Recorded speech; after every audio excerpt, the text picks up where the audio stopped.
मरने के बाद आत्मा को कब मिलता है नया शरीर? कौन भटकता है प्रेत बनकर?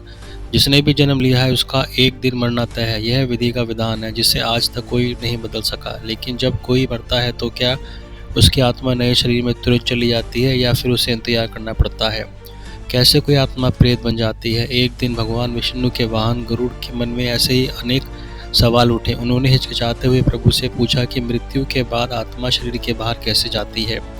प्रेत की योनि कौन प्राप्त करता है? क्या भगवान की भक्ति प्रेत योनि में प्रवेश कर सकते हैं?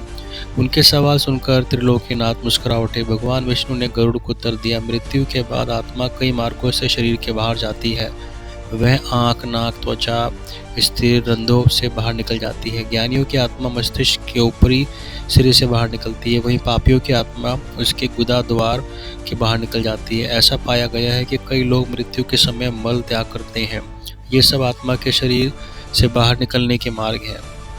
योध्या दर्शन एक्स हैंडल के मुताबिक भगवान ने आगे कहा, शरीर को त्यागने के बाद सूक्ष्म शरीर आत्मा घर के अंदर कई दिनों तक रहती है, अग्नि में 3 दिन तक और घर में स्थित जल में 3 दिनों तक।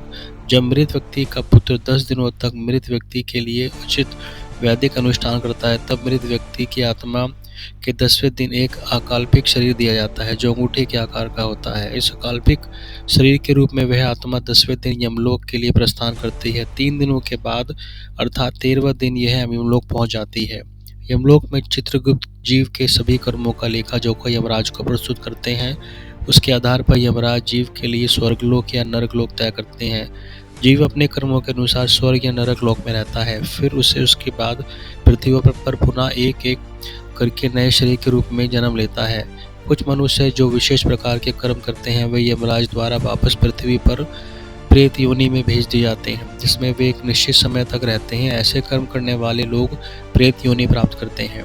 विवाह के बाहर किसी शरीर से शारीरिक संबंध बनाना, धोखाधड़ी या किसी की संपत्ति हड़पना, आत्महत्या करना, अकाल मृत्यु जैसे किसी जानवर द्वारा किसी दुर्घटना में मारा जाना, अकाल मृत्यु स्वयं मनुष्य के लिए कुछ विशेष कर्मों के कारण प्राप्त होता है।